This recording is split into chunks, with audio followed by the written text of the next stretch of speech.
Thank you, Sripriya, and thank you each and everyone for joining us for today's session again. So today we'll be discussing about medical ethics, what are the basic principles of medical ethics and various dilemmas that most of us go through in day-to-day patient care. Today, we are fortunate that we got Dr. Rajagopal's time to take ethics. Sir, I think it's been a long time that you have not taken medical ethics for us. But today we got his time, so I'm glad that we have Dr. Raj for this session. Sir doesn't need any introduction because we already heard from him during the first session.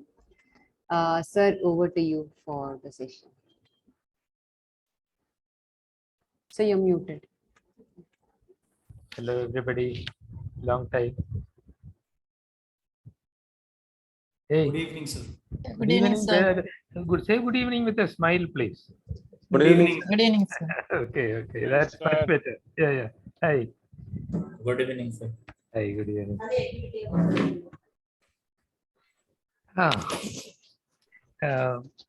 Sri, thank you. Sri Priya, thank you. They said, sorry. Sri said ethics, but only ethics apply to palliative care and only applied ethics.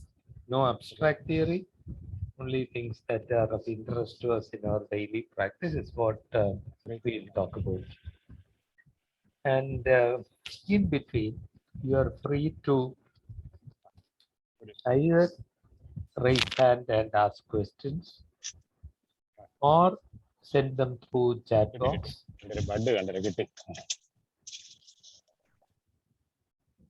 Sri Priya, so you will monitor the chat box and intervene appropriately, otherwise I may not notice.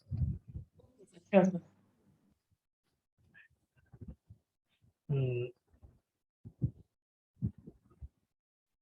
Let me introduce one woman to you, a woman whom we treated. Here is a woman who every time we went to her home was alone. For a long time, she would be alone. She has 3 children. She lives with one of the children and the family, and the other 2 children are in the neighborhood, yet she would be alone. She has cancer, and when we saw her, she was in pain. She had refused all treatments. This was the situation, this is the background. Listen, when we talk about ethics, we do not always talk about people who are in the margins of society. Usually we are talking about educated people and ethics. We will see how we have to apply these principles to our everyday situation, whether the patient is poor or rich. I'm going to share my screen.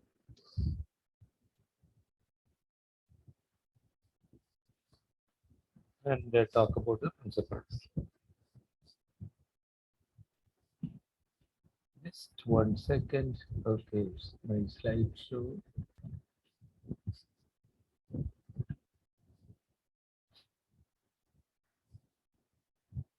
Our constitution guarantees life with dignity.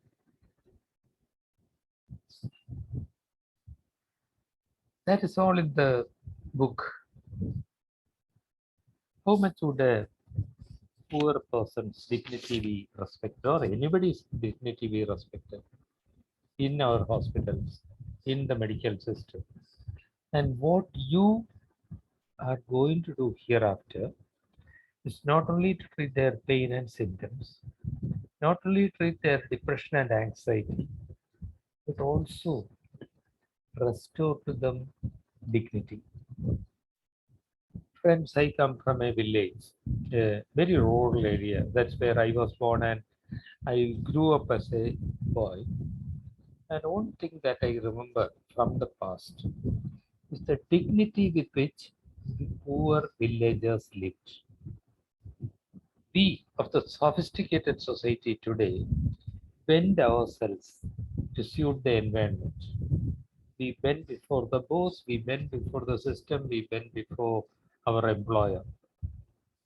The villager I used to remember, they used to direct. They would also bend to a boss, but there was a limit to which they will bend. And what we also find that the only thing that they have, their dignity, is taken away from them when they come to the hospitals. If we are to treat them with dignity, whether it's rich or poor, educated or illiterate, we will treat them with respect.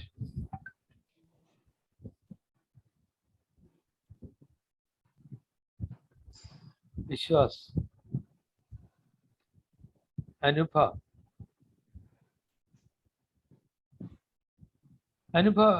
and Vishwas, where are you from?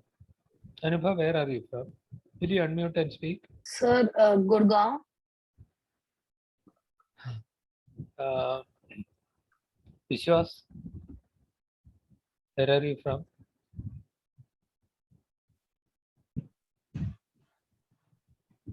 You are not audible, Dr. Biswas.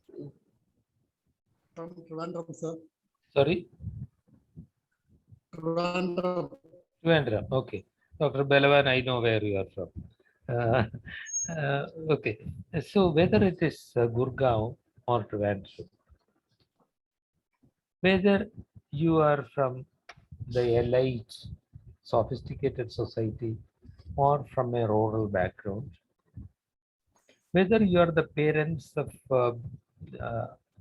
high bureaucrats or parents of humble farmers or children of humble farmers, I know that every one of you is superior to me in some way.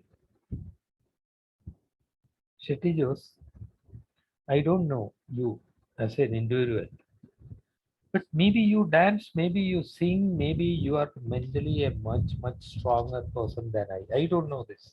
But I know that every human being has something in him or her that I do not have. Why am I repeating this over 2 minutes? Because I find that I need to constantly keep reminding myself about this. Because if I don't, my white coat and the stethoscope around my neck, my organization, the institution, the security guard, all give me some power. The power is sometimes challenged by mutineering patients and families, sometimes instigated by vile forces, but nevertheless, this woman is totally disempowered. She used to stand up straight. Now she can't even sit up. But I'll keep reminding myself that this lady has something in her that I do not have. And just that awareness helps me to treat her with respect. Now, the advantage is when we treat them with respect, the relationship immediately changes. We are close. Without that, if I am pompous and say, Rukmini, if my voice develops that rigidity, there is a distance between us. Respect is vitally important, I believe. And I don't think that's only for our patient-doctor relationship. That is true for human relationships. This doesn't mean that I will subjugate myself to everything that everybody will say. If I don't agree with something, I would still express my disagreement. But I will not do that by demeaning that person. With respect, you can still take a stand, and we'll be firm with that stand. So I mentioned that respect, particularly in the context of disempowered people. And I will not be judgmental. This also I need to train myself. Some of us get judgmental about some people. If somebody has a different sexual orientation from you and I, sometimes we are judgmental. If somebody belongs to a certain political party, is very noisy, I may not like that behavior, but I don't dislike the person. I will not hold it against him or her. One of the doctors who worked with me for 4 years, just as she was leaving us, said, of all the lessons that I learned here, the most difficult is the non-judgmental approach. Because both of these, the lack of respect in our behavior and judgmentalism, come without our knowledge. It creeps in, which is why I have to keep reminding myself. Thirdly, in our country, very often we do not respect confidentiality. Then it is vitally important. Because we in palliative care, by now you know, go into deep emotional issues and social issues. You sit down with this woman and hear her out. And she complains about her daughter-in-law. Next day, you talk about it to 3 colleagues. They talk about it to 3 other people.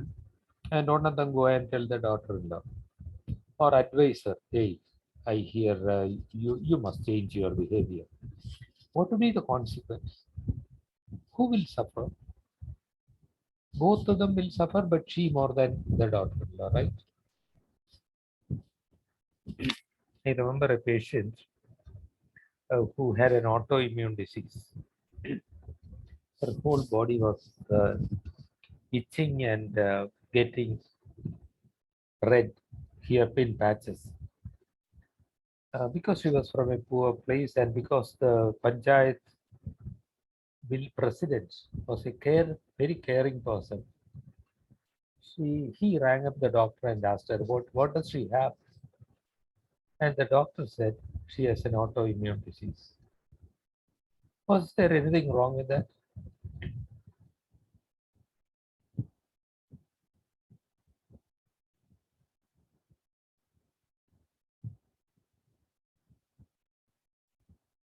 What do you think? I'm sorry, sir. Can you repeat? I could not understand. There is a poor patient who has an autoimmune disease. The Panchayat president rang the doctor and asked him, what does so and so have? Because he was a caring person. The doctor told the Panchayat president, she has an autoimmune disease. That's not fair, sir. He is not supposed to. So what should he have done? Who is speaking? Please. Sorry, sir. I'm Dr. Josiah. Shetty here, sir. Hi. So Hi, sir. what do you think he could have done? So this sort of diagnosis usually doctors will not share to layman people unless they are in medical field. So Dr. Shetty, 1 second. Even if it's a medical person, yes, only if that person is involved in the management of that person. Otherwise, why should that person know? yes, sir. I agree. I totally agree with Dr. Shetty. This can be tricky because it's usually done. The Panchayat president would be very angry with me, but I can be vague. I can say things like, she certainly has a disease which may not easily get cured. She will need a long-term treatment. I hope you and your Panchayat will help her. If he insists on the name, which is unlikely, if he is, I said, honestly, Mr. So-and-so or Mrs. So-and-so, I am not supposed to disclose diagnosis to anyone. You must please excuse me. That's what I'll say. What happened in this case is very unbelievably horrendous consequence. The Panchayat president understood one word, immune.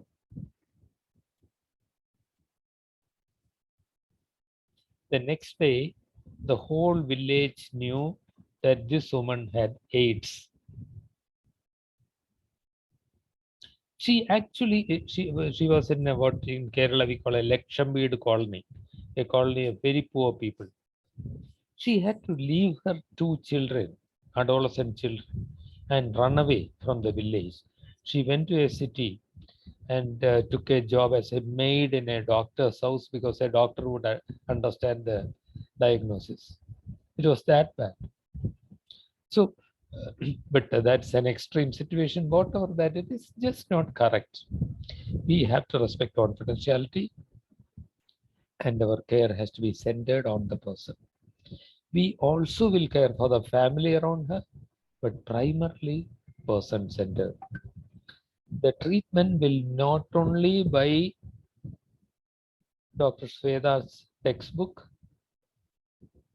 it will also be something that is suitable for her, something that's affordable for her, something that she can continue. That's vitally important. So these are not usually talked about classical principles of medical ethics, which we will come to, but especially in our country, we have to remember respect, being non-judgmental, confidentiality, and being person-centered.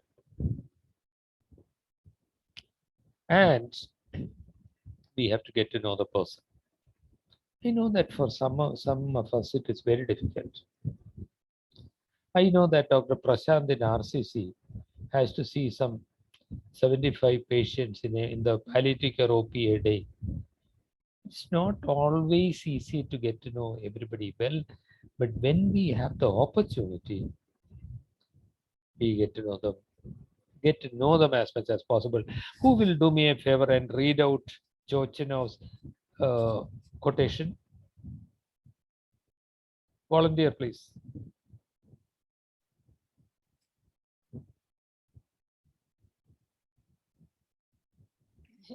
Should I go ahead? Please. Treating a patient's severe arthritis at not knowing his or her core identity as a musician, providing care to a woman with metastatic breast cancer at not knowing she is sole carer for 2 young children, attempting to support a dying patient and not knowing he or she is devotedly religious. Each of these scenarios is equivalent to attempting to operate in the dark. Thank you. Chochinov is somebody you should know. R.V. Chochinov is a Canadian doctor. He founded the so-called dignity therapy, saying restoring dignity and preserving dignity is indeed a major tool in healthcare. So when we know her, we get to know so much more about her. Then we know that she is alone because she lied to her children. No, I want to be alone during their time. I don't want to be disturbed. She did that so that the 3 children could go to work. At one point of time, they were taking turns. One would stay back home, and then they wouldn't have any money to live. So she said, I'll stay here alone. You are all staying here and disturbing me. It would have been easy for me to be judgmental about the 3 children for leaving her alone, but it was her choice.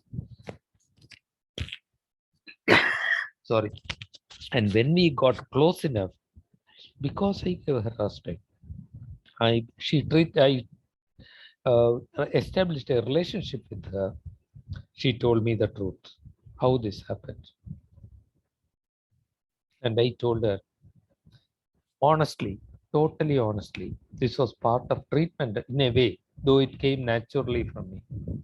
I said, you are one of the greatest human beings that I've ever seen. A woman with nothing, in pain, electing to be alone at home during the daytime, just so that her children could get to earn some money for their families.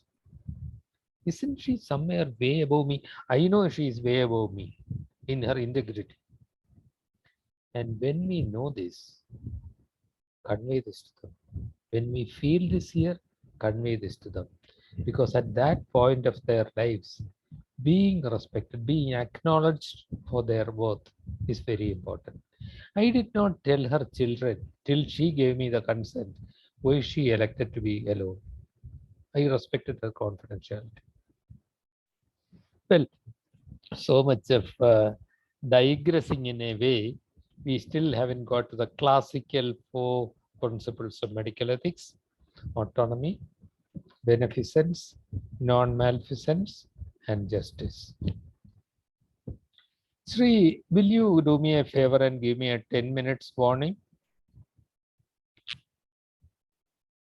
Because I have this habit of keeping on talking. Uh, so these are familiar to you, right? We all studied this in forensic medicine. No, why is nobody responding? Not even face. The faces are changing. Yes, sir. We have forgotten. Definitely, we have learned it. Yeah. I mean, rather awkward place in our curriculum for ethics. But now they have, you know, that they have a new module now. Since 2019, they have a module called 8COM: attitude, ethics, and communication. More Okay. seriously being studied, taught and studied. Autonomy. Hey, listen, this is my life. You are the big doctor. You have 4 degrees. Priyadarshini, Aditi, you have many degrees. I am a patient. I have nothing. But over this body, I have more rights. However many degrees you have, this is my right. When she is weak, she doesn't have the courage, the strength to fight for her right. She doesn't even know that she has a right. But we know. It doesn't matter if somebody is educated or not. Please remember this lesson which life taught me. People like her taught me. Education is not synonymous to intelligence. By no means.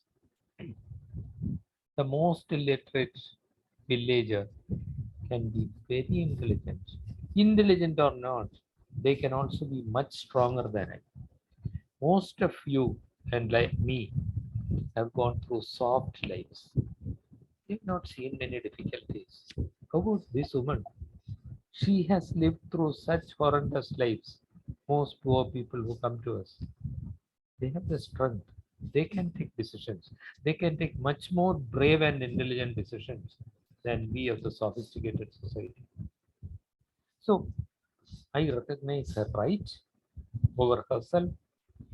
I recognize that I have a duty to do good to her. Beneficence is doing good. Non-malfeasance, I shouldn't do harm. And justice, in this case, distributive justice, fair allocation of available resources. And I aim to go a little bit into several of them. But first, do you have a question or a comment right at this point of time?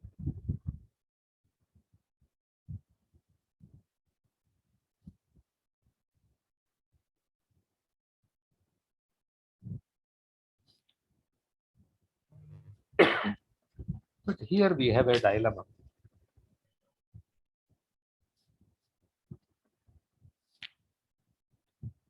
Finally, after we started seeing her, after she got pain relief, when she could think straight, when we could talk to the children, and then we persuaded her, as very often happens, to see an oncologist. The oncologist said she had better have palliative radiation because she will start bleeding. Better for her to have palliative radiation now. She has been advised radiation. I wanted to tell her about her disease, etc. She says, I don't want to know anything. Just tell me what to do. I trust you. We had established a relationship so that now she says, I trust him. I don't want to hear about my disease. That gives me a warning. There's something going on there. She is dreadfully scared about something, which can be just a diagnosis or a death or whatever. She has a right to know her disease. Should she be told? She has a right to know. Should she be respect her autonomy and say, okay, if you don't want to hear about the disease, right, that's okay. Go to such and such a place. And then she will see the board and then she will know that it's a cancer hospital. Two, no, you have a right over yourself. You have to take intelligent decisions. I must tell you, you must listen to me. Or anything else. What do you think your response should be? Sri, can you administer the poll for me? Yes, sir. Launching right in.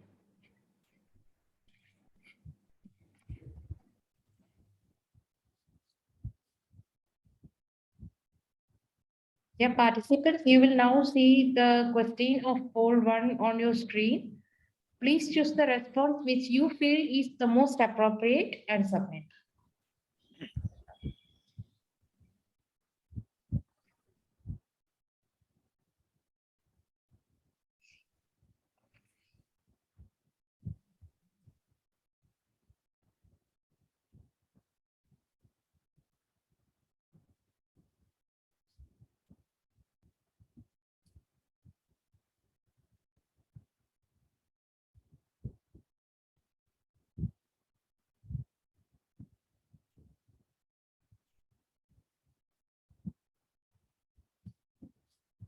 Sorry, sir.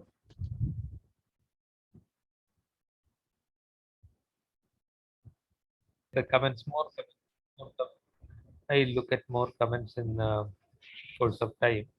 In the meantime, let us talk about this. Respecting autonomy should not be a blind thing. You have a right to know, so you must know. You have a right not to know, so I won't tell you. Black or white. Maybe the person who wrote in the chat box, maybe we can find out more. Just taking a statement at face value is not enough. For whenever patient says something that seems to come out of pain and suffering, ask them, tell me more. Why did you say that? You want to talk to me a little more? I trust you, doctor. You can decide. Yes, but you said you don't want to hear about this. Is it that you are scared of that I may say something specific? Maybe give them an opportunity to talk a little more. Just saying you do not want to know, I'll go to refer to cancer center. That is blind respect of autonomy.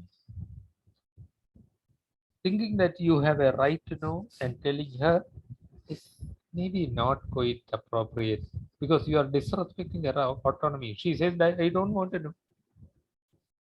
She has a right to know. Ladies and gentlemen, this is important. She has a right to know, but not a responsibility to know. This happens frequently. Uh, I know that everybody doesn't speak Malayalam, but still I would repeat that in Malayalam and then translate it. When I asked this question, I told somebody, look, I want to discuss your disease with you. And he said, അതെ ഡോക്ടറെ നല്ല വർത്താനം മാത്രമാണെങ്കിൽ നിങ്ങൾ എന്നോട് പറഞ്ഞോളി ചീത്ത വർത്താനാണെങ്കിൽ അകത്തുള്ള ആളോട് പറഞ്ഞോളി Doctor, if it is any good news, you tell me. If it's anything that's not good, please talk to her. He said that smiling, but there is fear behind the smile. He is saying, I am not in a mental frame of mind to listen to horrible things. I am weak. I am suffering. Let her handle this. And that's okay. That's okay, at least for the time being. He has a right, he had a right to know, he did not have a responsibility to know. The same thing is true here. I don't think this is acceptable, ladies and gentlemen. When she says, I don't want to know, straight away telling her it's not acceptable, but perhaps the ideal response is neither one or two, but a third one. Sit down with them, listen to them. Uh, Sri, will you stop the the poll is stopped, right? The first poll is closed. Okay.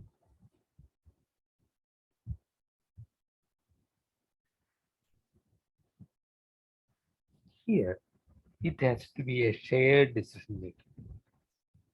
A partnership needs to be established between you, the woman, and the family. She doesn't want to be part of it. She said, uh, what she may say is, I don't want to know. I trust you, doctor. You tell me what to do. I would say, listen, I I know. Thank you very much for trusting me. But if I do not talk about it with you, you may have hear some bad, very bad news when you get there. I'm I'm giving a warning signal. Maybe it will be better if you hear it from me, a friend of yours. And it is not very bad news. I have good news also to give you. What's the good news? That I will we will be able to treat your pain. We will be able to relieve your bleeding. Those are the pieces of good news. That also I am ready with. But still, if she insists, don't tell me, I don't want to know, that's okay. I won't tell her to do. I look for another opportunity and give her an opportunity, ask again. It's okay. So, generally, when patients seem hesitant, as far as possible, we will try to go for shared decision making. Dr. Srigar, you know medicine. You can take decisions about treatment, but it's her life. She will decide whether you follow your advice or not. The more you work as a team, the better it is. Only about 1/5 to 1/4 of patients follow doctor's advice. That's the truth. Most of your learning is wasted on the majority of patients, including your own friends. Some Dr. Aditi gives you an prescription for antibiotics, and Dr. Srikanth, you take it for 3 days and stop it. Doesn't it happen frequently? The more you are working together, the better the chances. And when we talk about autonomy, this is an important point to remember. Any comments, doctors?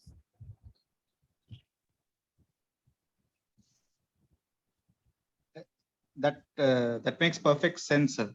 In fact, probably I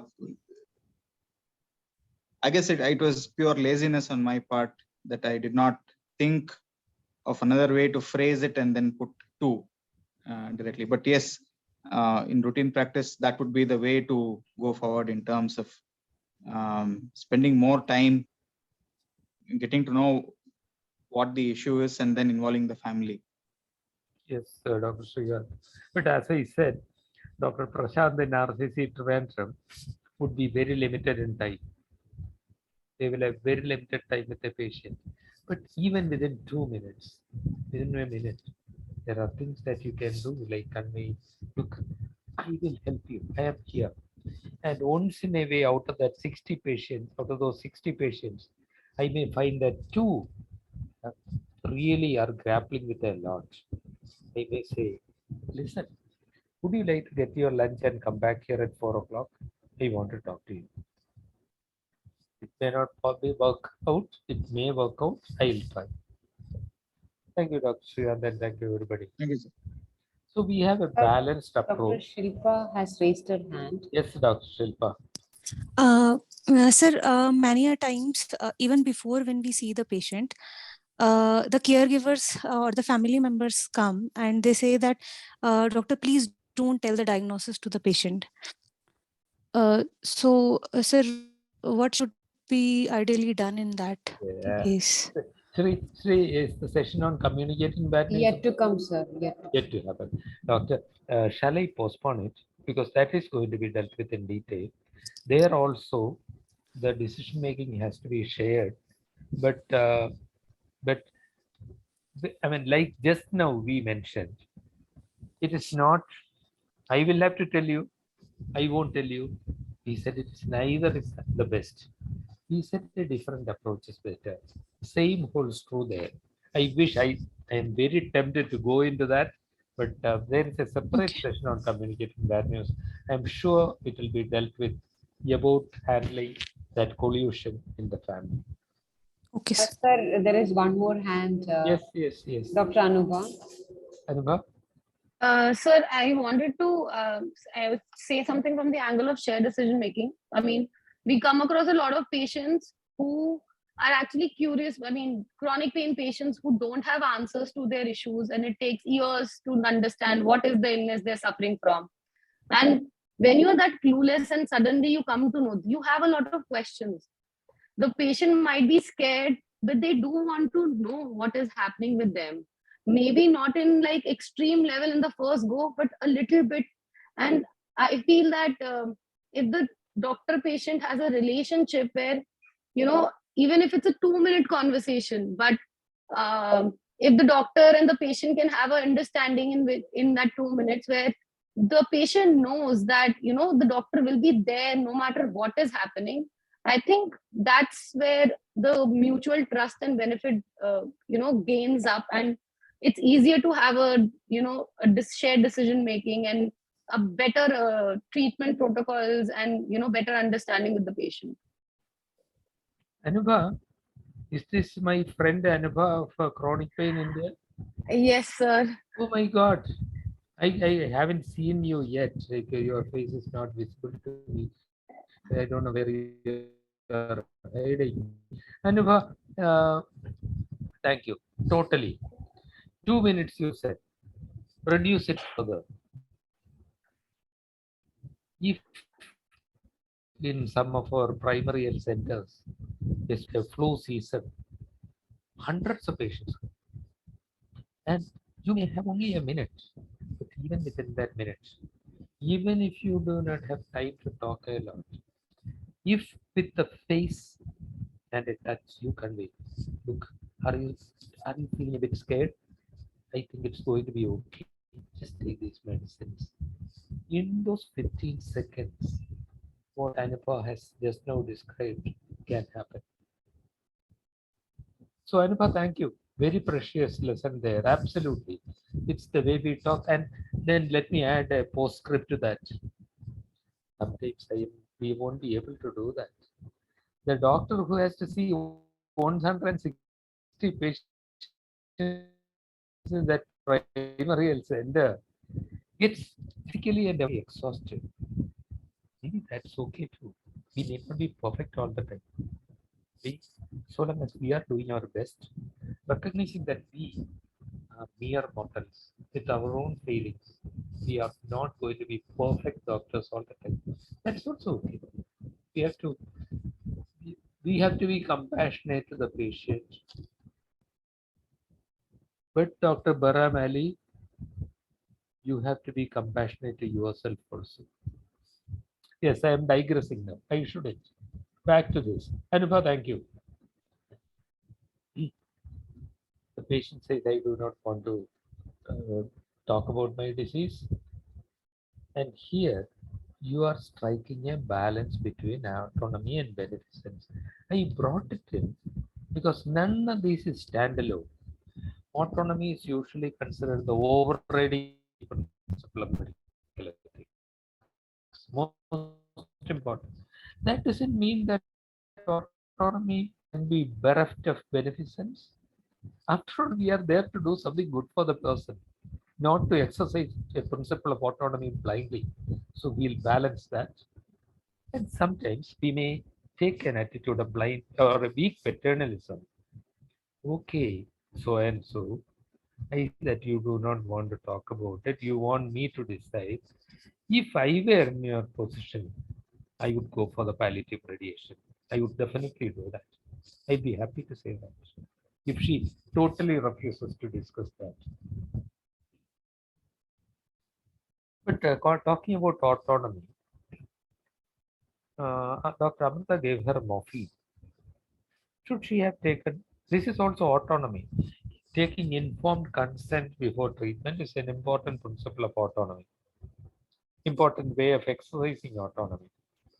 Is a written informed consent necessary when you are prescribing morphine?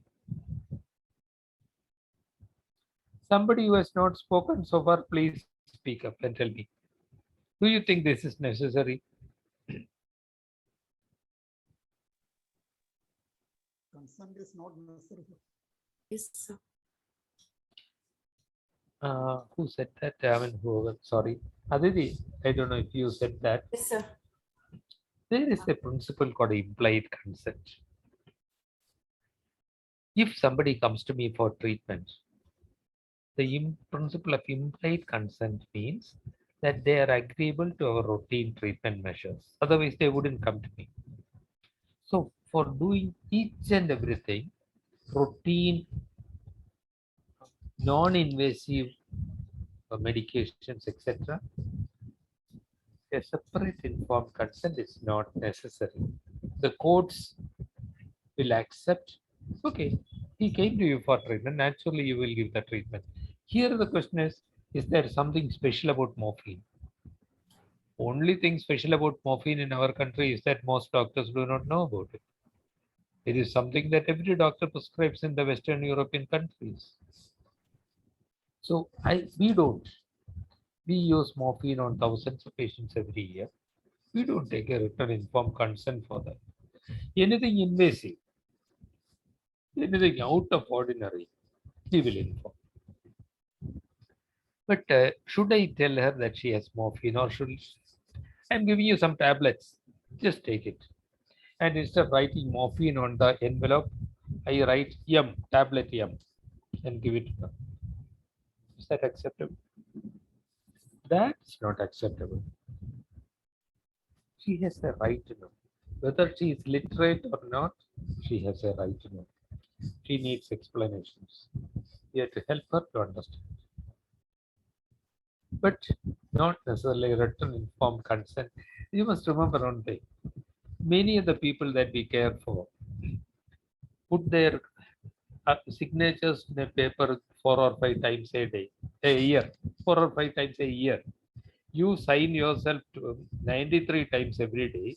They don't. For them, it's a big thing. Putting a signature, they're scared. We scare them unnecessarily. So, informed consent is not, special informed consent is written consent is not for ordinary medications. Now, we also mentioned this that the principles include non-maleficence also, not doing harm. Are you sure you can give your treatment without causing harm? Is there anything at all you can do without any zero harm, zero possibility of harm, including the mildest thing, the paracetamol? Everything has side effects. So how do you compromise this? This is called the double effect. All the treatment modalities that you have may have adverse effects.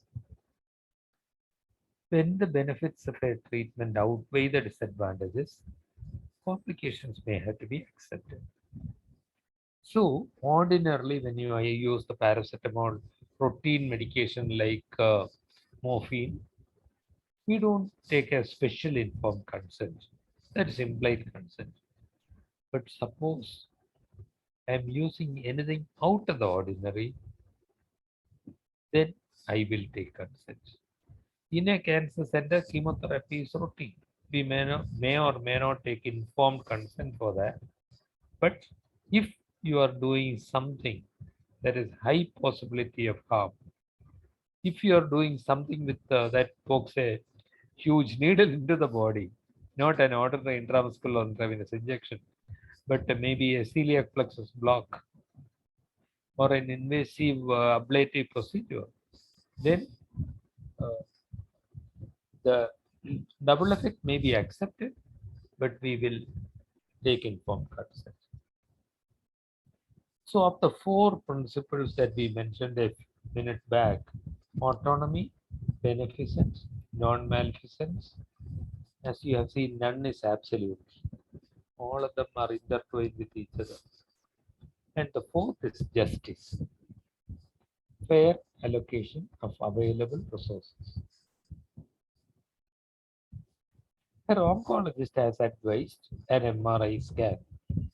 She has gone through the radiation. She was okay for some time. Now it is recurring. This disease is progressing. And the oncologist wants to do an MRI so that he can assess. She doesn't have money. The children have exhausted everything. There's nothing left to sell. We have some money. Our organization works on donated money. The public pays for it. We have the money. But if we pay for MRI scans for many of our patients, our education support program will suffer.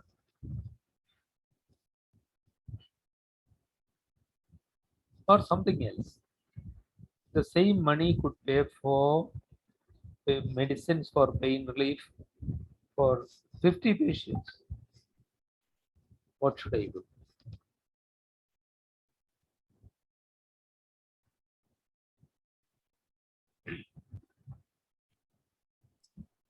Sridevi may come and ask her, why?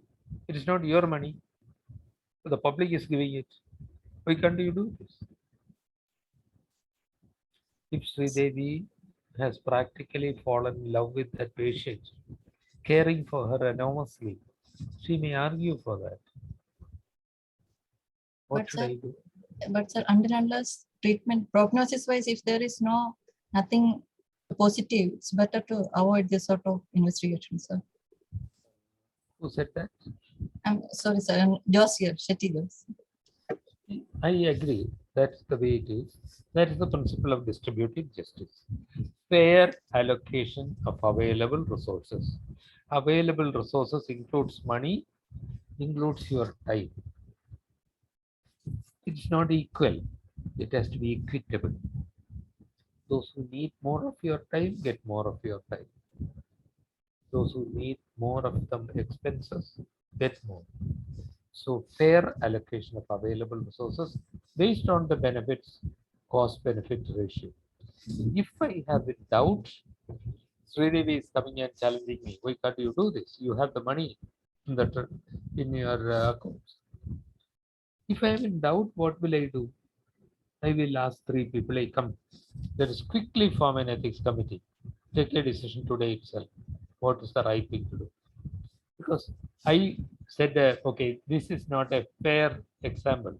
Sometimes these decisions can be very difficult.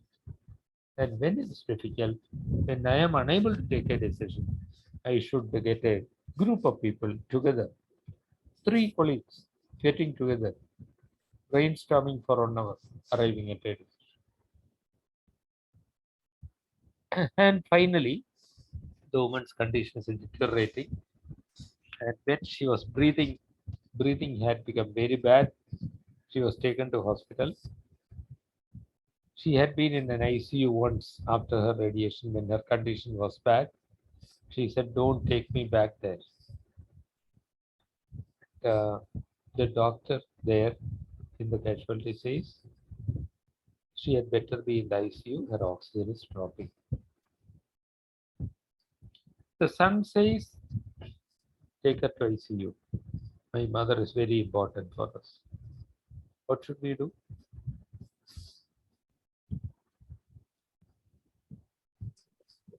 Sir, unless money is not a problem, I think, and we can satisfy them by taking her in ICU for 1 or 2 days. Satisfy them and dissatisfy her, right?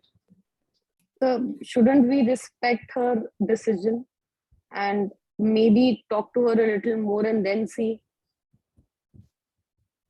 Good. See, it is her life. ICU can be a horrible experience, especially for the elderly. You know that the elderly, 2/3 of the elderly get delirious within 48 hours in an ICU. With the fluorescent lights and no difference between light and the unfamiliar environment. It can be frightening. They get desperate panic attacks. And autonomy, it's her life. She is seriously ill, advanced incurable cancer. What are we trying to do? So, first thing, she has a right. If she is not mentally capable of taking a decision, it's another thing. But doing something only because the children say that is not fair. But there is, I'm skipping the poll here because I have positive or type. We have these two choices. If only these two choices. Actually, there is a national cancer grade, Indian guideline created by National Cancer Grade India that this should not be done. We'll have a session on end of life care where we'll talk more about it. It is the company of the family, presence of the family, and mental peace, which are most important for somebody with a terminal illness. So, the recommendation for shifting every cancer patient in the end of life to ICU is not a good practice. And as you said, we will discuss. I hear what you are saying. Come and sit down. We'll tell the sons. Let's talk about it. It is true that the doctor says the oxygenation it will be better kept in the ICU, but is that what you want? Do you know that your mother, what her mother's condition, your mother's condition is? We explained that her condition is deteriorating. The most important thing for her is your presence. We will give her all the treatment that she needs to be comfortable. It was wrong of the doctor to recommend ICU in somebody with an advanced terminal incurable cancer. This is against guidelines, though it is routinely done everywhere, I know. And do not arrive at a immediate decision. Listen, why don't you do one thing? We'll keep her here and give her oxygen. You think about it. Let us talk again. And over some time, arrive at a shared decision making. And finally, autonomy. This is my life, right? You all agree that I have more right over this than you. Okay, doctor, just put in something into my vein. 2 ampules of potassium chloride. Okay, just put that in. Why am I suffering? There's no point. Let me go. Please help me. This question this does come up. Again, what I should be doing is, I look for the issue behind the request. Why is this person saying that? I will say, I see, I hear you. What you are saying is living is very difficult for you. You feel death will be better than a life like this. Is that it? Why? What is your major cause of suffering? And I'll try to relieve that. I cannot respect her autonomy. Autonomy has limits. For one thing, in the majority of patients, if you provide palliative care, improve quality of life, they may 9 out of 10, they will not want euthanasia anymore. But sometimes when you still fail, remember, you and I have to respect the law of the land. In India, euthanasia is legally murder. It is willful murder. So there's no question. We'll come back to that issue when we talk about end of life care but there are limits to autonomy. You cannot do anything illegal. That's an important thing to remember. I'll stop there. I don't think I have taken a lot of time, and Supriya is looking very impatient behind her mask. Sri, we have little time for discussion, right? Yes, sir, we have some time for discussion. So there are a few comments in the chat. Out of that, I'll take one question. It takes a long, Dr. Ravi is telling that it takes a long time to deal with such things, and the caregivers would listen to a new doctor is a challenge. There are many challenges, including the numbers, paucity of time. If we can, we try to do the ideal job. If not, we compromise. Fair allocation of available resources, including my time, including Sridevi's time, including your time. Yes, I totally agree. A perfect discussion will need time. In the absence of that, it will be just 3 minutes. Maybe. I really think your mother's condition is very seriously advanced. I believe that the most important thing is for her to keep her comfortable. But I also know that the other doctor has advised intensive care, and this is very confusing for you. Unfortunately, I have only a little time, but within that time, I want to answer you truthfully. What is your biggest concern? And during that conversation, I am conveying that they truly care for their mother. And sometimes I will say, look, I know that you have many questions with you. Unfortunately, I cannot deal with that now. Will you come back tomorrow? Let us talk about this in detail. Or I'll say, I'm sorry that I cannot do this now, but here's this lady is our medical social worker. Will you please talk to her? And I'll talk to her later and find out the details. If that is feasible, if there is such a person.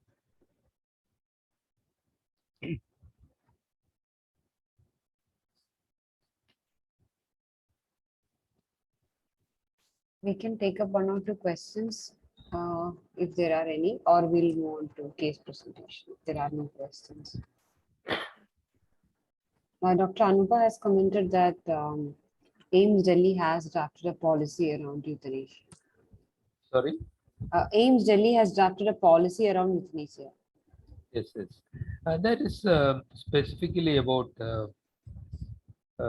withholding and withdrawing life support. So the AIMS policy is one. The Blue Maple document from Kasturba Medical College is another. So there are clear guidelines on that.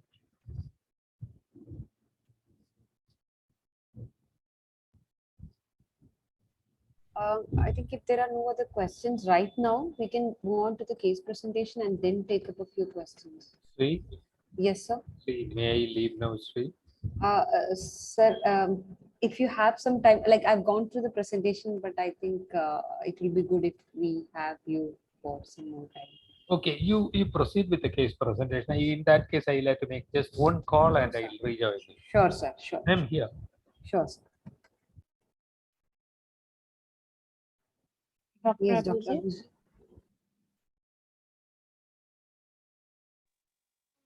Abhijit. Hi, can you hear me? Sorry, I'm not in a good network. You're audible. Okay, okay. So shall I start or we have some time? You can start. Thank you. Hello, everyone. My name is Abhijit, and sorry if there is some network break due to I'm in a remote village for today's OPD. So I will start. This is about next slide, please. Actually, yeah, actually, It starts with a 28-year-old boy who came to our OPD. It's a little old story, like about 2 years back. He came to my OPD, and then he meet us. He came to OPD, and he was asking about uh, a sickle cell test report of a girl to whom he was about to marriage, and that report is going to decide it. So he asked me to, is it possible that he can see the report, or he can see the status, and that and he insists the family, the girl's family, that he can only marriage if the girl is if the girl test report is negative. Next slide, please.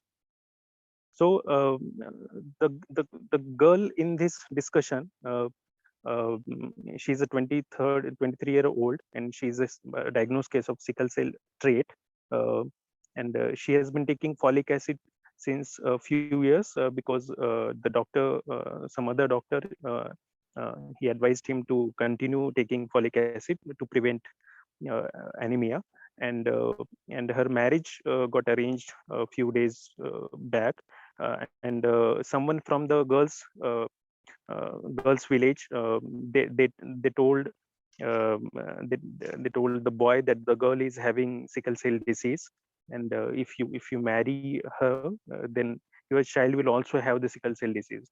So the boy's family, they think it will not be a good idea if they don't know the status.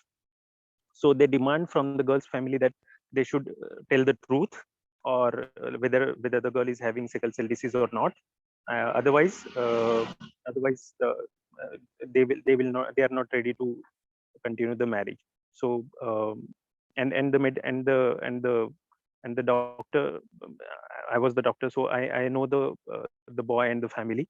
And what I did was I asked them to come meet personally, both of them, the boy and girl, uh, and then we can discuss further about what we are going to do.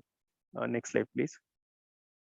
So throughout the period of the even before that, the girl was healthy, apart from the trait diagnosis. She is otherwise healthy and not having any major problems. Next, please.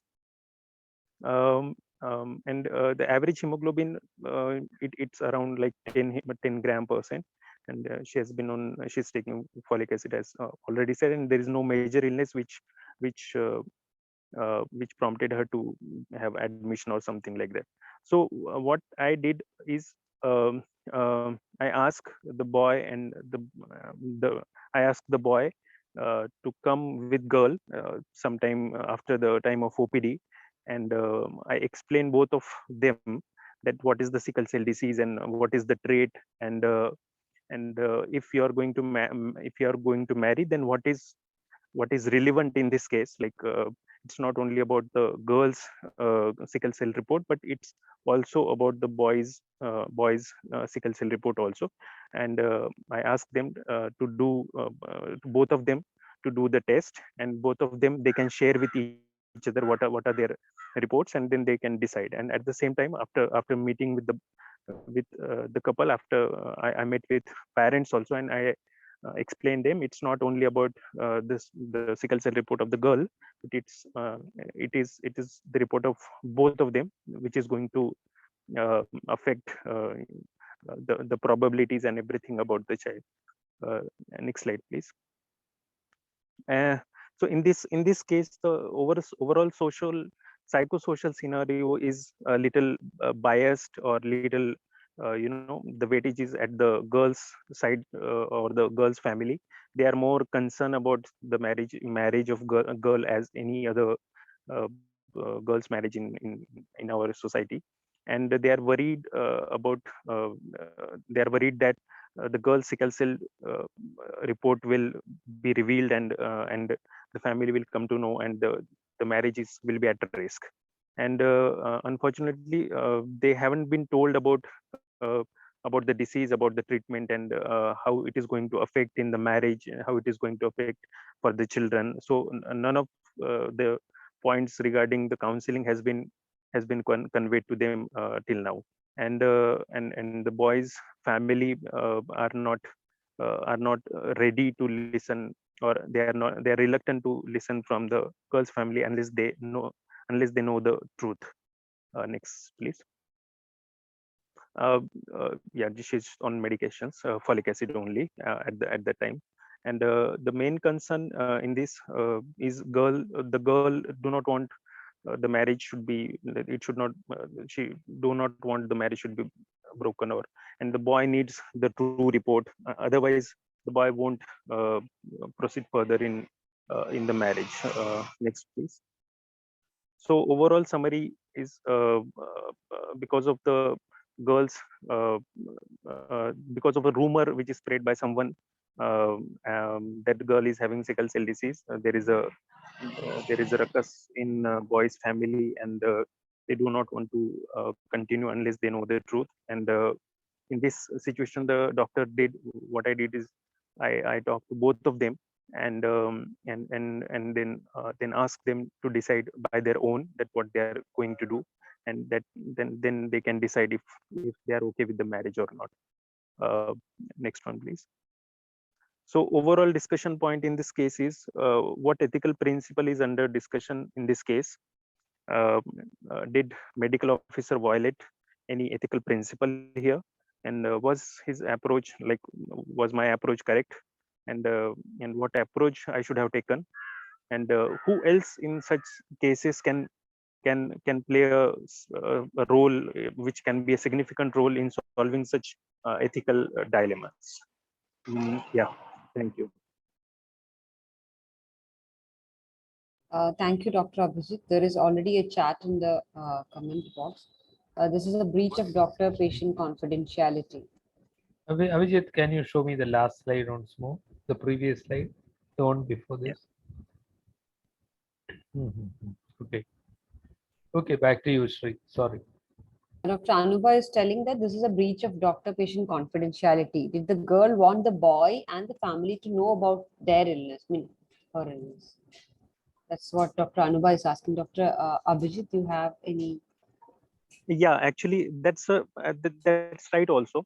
And retrospectively when I think about it, I did one mistake, which is that I did not want to breach the confidentiality, but I don't know, maybe but it happened.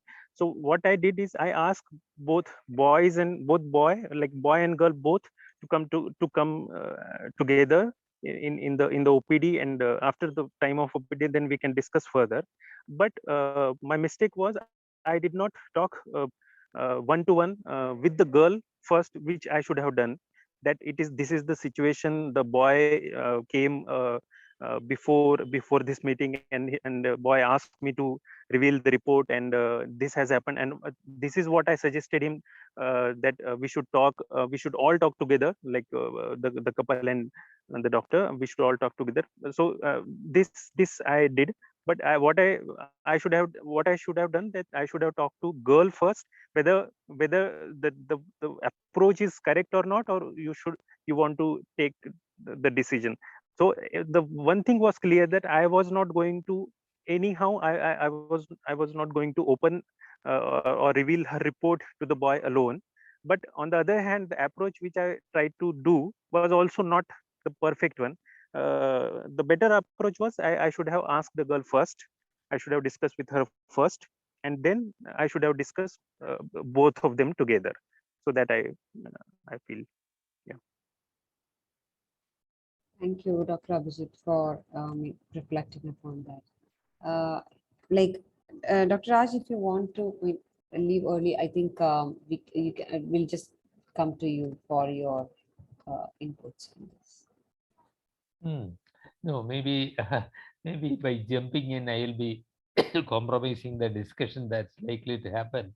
But Abhijit, first and foremost, I hope you will not be blaming yourself too much. If there is a blame, it's in our system where confidentiality is not discussed much. It is the system of the medical education where these things are not very clear. And what you are doing was something that was compassionate. You meant well. And certainly I would admire you for your sincerity. Having said that, your own impression that maybe it could have been done in a different way, I would agree with that. Uh, Maybe by saying, no, no, I cannot reveal the report. I will do it only with the girl's consent. What would that convey to the boy? That there is something seriously wrong. What the message that the boy will get will be something worse than the reality.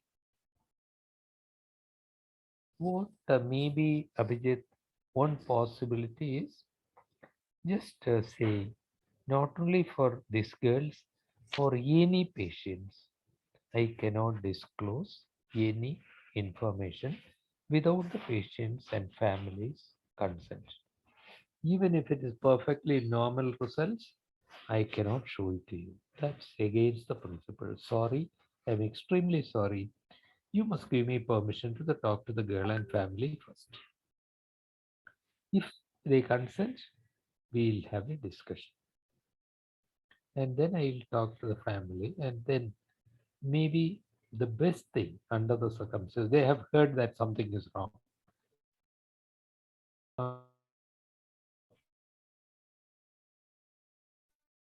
So they already would be in half to agree. Maybe the best thing will be for us to have a discussion together, me explaining how safe it is or otherwise it is. What do you think? And then eventually, Abhijit, the eventual consequence would be just a common discussion between you two. It would you did sorry, I didn't understand. Did you get them together for a discussion? And Yeah, what was the yeah. outcome? So ultimately, they both did the test. They agreed. Like what my suggestion was, they both should do the test because that is what is going to affect. Like what the concern of the boy was, because if she is having sickle cell disease, the children will also have the disease. So I explained both of them how that works in sickle cell disease, how the inheritance works. So they both agreed to do the test, but unfortunately, the boy came negative, and like solubility was negative, and the girl solubility was positive, and she was already a diagnosed case of AS. Then later on, like the marriage, it didn't happen. Like after a month or 2 months of some negotiations and everything, like I met them twice also, actually, like after a few days also, because I took some, like, just asked them, but it didn't happen. Arijit, you are a very caring doctor to have taken so much of trouble for that family. I hope you will treat me someday when I need it. Uh, but as we said, straight away going into that negotiation would have been better if we had just taken a different route, talk to the family first. I mean, I am saying that because this is going to happen to all of us at some point of our lives.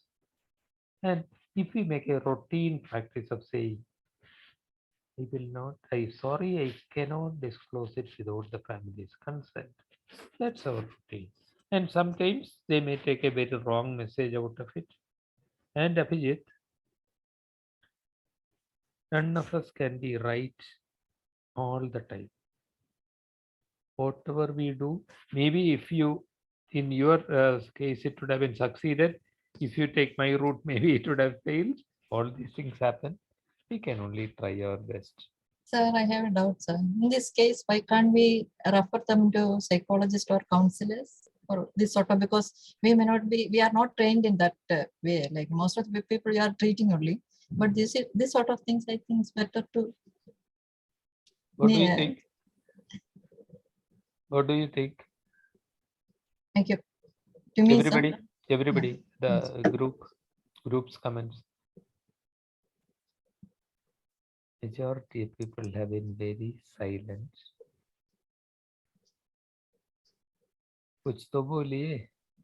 It could be done, but again, it is a matter of consent of the patient and then the family members also. Do they want to meet a psychologist or not?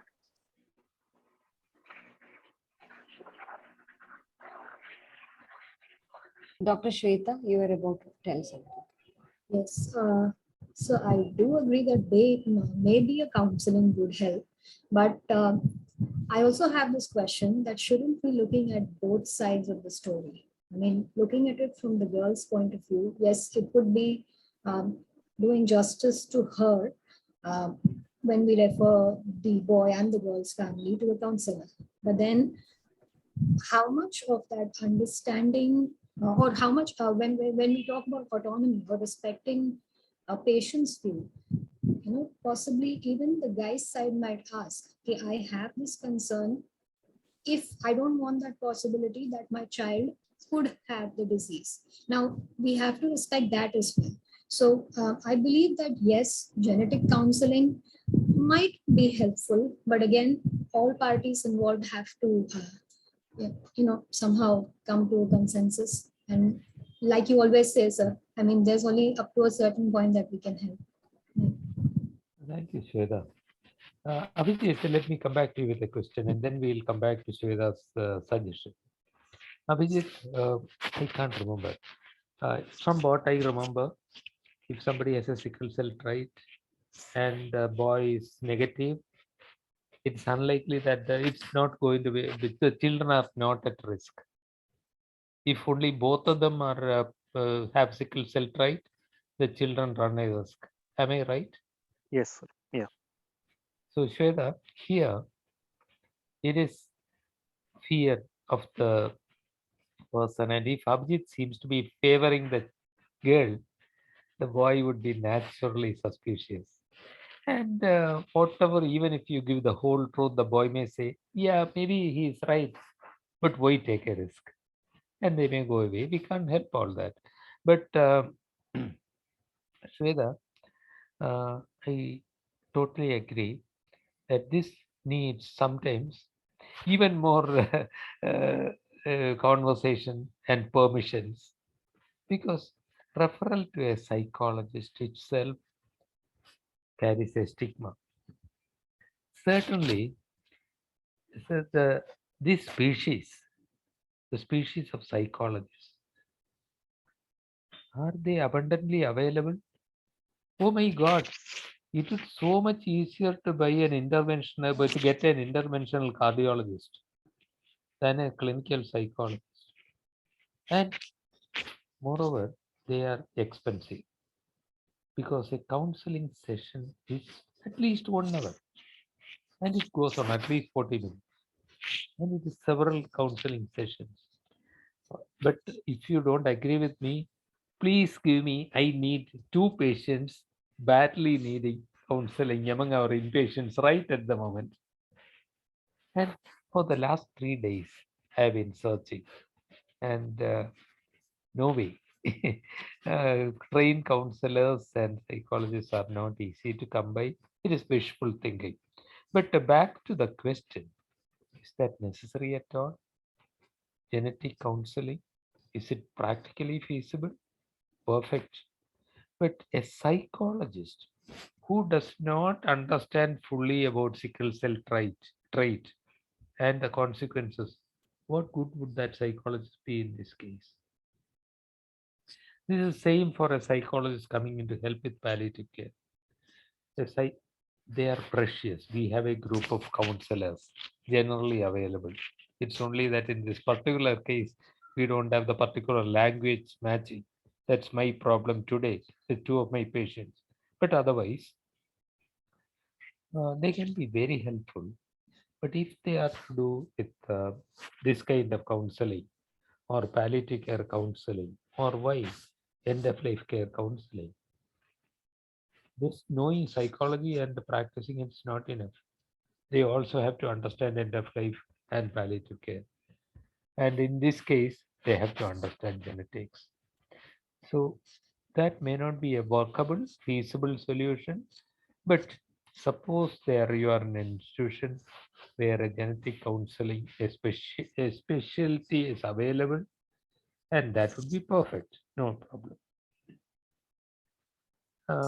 Yeah, there are a few comments exactly around what you have just told about the unavailability of psychologists in rural setting. But again, two doctors were telling, although even if they are available, the stigma of being referred to a psychologist might also be a problem. Yeah, so we always have the problem. You're absolutely right. And what we do is tell them what we mean by this.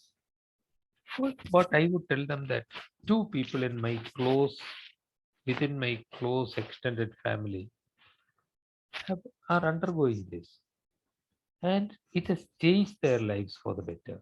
We are not talking about a psychiatric illness, or even if we are talking about a psychiatric illness, I will say that this is about a bit about the chemistry in the brain and a little bit about understanding it and moving forward. So yes, with some explanations, the majority of people will agree. But when it's a shared decision making, one brother or one uncle may say, nothing doing. We don't want this. And how are we going for?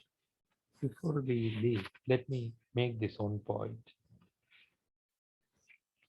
When you are in doubt, ethical issues are not black and white. Just as in this case, very often there are difficult decisions, and you or I may not be able to handle it by ourselves. When we are in doubt, let us have two or three colleagues sit together and advise us. You may call it an ethics committee, but big institutions may have ethics committees by themselves. So long as it is not something that will give 1 month notice and talk about it the month after, that's okay. Something that we can do. I will any day, if I am in doubt, ask Sridevi, Sunil, and two others, or one or two others, to get together. Please discuss this and advise me. I don't know what. That's okay. That not only okay. That is very much necessary in ethical dilemmas. Thank you so much, sir. If there are no more questions, There are plenty chats. Chats, yes. Yeah, it is important for us to destigmatize before referral, before we Absolutely. refer to a psychologist. And when you refer to a psychologist, it may add concerns, and they may not receive the intentions positively. So I think most of the chats were around exactly what you were telling about the availability, the access, the training, whether they understand the setting where you're working. So all these areas. I'm glad to see that when you were discussing these points, these were being typed in the chat. So it was almost the same. Yeah. But what we need, though I said this, something maybe that the psychology consultation is not impractical. I very, very, very much value their input. When we can get their input, that is precious, very precious. So maybe that is something that we need to build into our system more and more. Very much, very, very important. So it's something for you to think about for the future, for us to think about for the future. Our psychology and counseling back needs to be strengthened. So whether, do you have any course, sir, psychology or counseling course? Do Pallium India is organizing? No, No. Okay. what we do, we have a palliative foundation course in palliative care, which practically anybody can do. Any allied healthcare professional can do. Psychologist also can, but we don't have a course for psychologists. Okay, sir. Neha, you have raised your hand. Yes, sir. I just wanted to share like similar experience while working in JSS as well. And that is where we came up with the idea of having peer groups similar situations we were facing. Some of the patients were also saying that they want to take divorce from their respective partner because they were diagnosed to have sickle cell disease. So, and also trade. So in our sickle cell peer group, we asked we called such patients and some of the relatives who had these queries, and they shared that having trait is no disease, that their children are healthy, and that really helped them relieve their anxiety. We could really manage, uh, if not save their marriage, but uh, at least we could relieve their anxiety. So even peer group approach was something was helpful in with us. Neha, thank you. Sri, we would have things to learn from Neha also. If you now ask me how do we set up that peer group and etc., I wouldn't have a clue. Thank you, Neha. Important point. We will study more about it. Anubha? Sir, I wanted to emphasize on the case history, the case presentation only, and the dilemma, because we are talking about medical ethics here. Sir, our priority here is the patient, right? And we've forgotten one very important part, and this happens in a lot of cases that we also come to know. Like, for example, today only I came across a case where the person himself is suffering from hand issues and mobility issues in hand and is not able to practice as a dentist right now. But the questions are coming from a caregiver, and asking that would she be able to practice dentistry further? Would she be able to do something forward? Should she change her career? These questions are not coming from the patient. The patient here wants some peace of mind. The patient wants to understand what they're going through first and then take decisions. But the caregiver and everybody is being a little more persuasive about it. In such scenarios, what really happens is you forget the mental health and the mental well-being of the patient, and and forgetting that very mental well-being is important for the care of the patient physically also. So doesn't this apply for this case also? Even if either way the marriage went aside, uh, respecting the patient here would have maybe made the patient be in a better state of mind and be able to trust the doctor more and be able to come to the doctor further, not be scared, oh, my issue will be shared and all. And a lot of things like this also come up when such scenarios happen. Anubha, when you said that your face registered the concern for that girl and for the family, and I want to say how much I respect that. But here we have a big issue. Yes, the solution that we suggested was that we should talk to the girl and family first.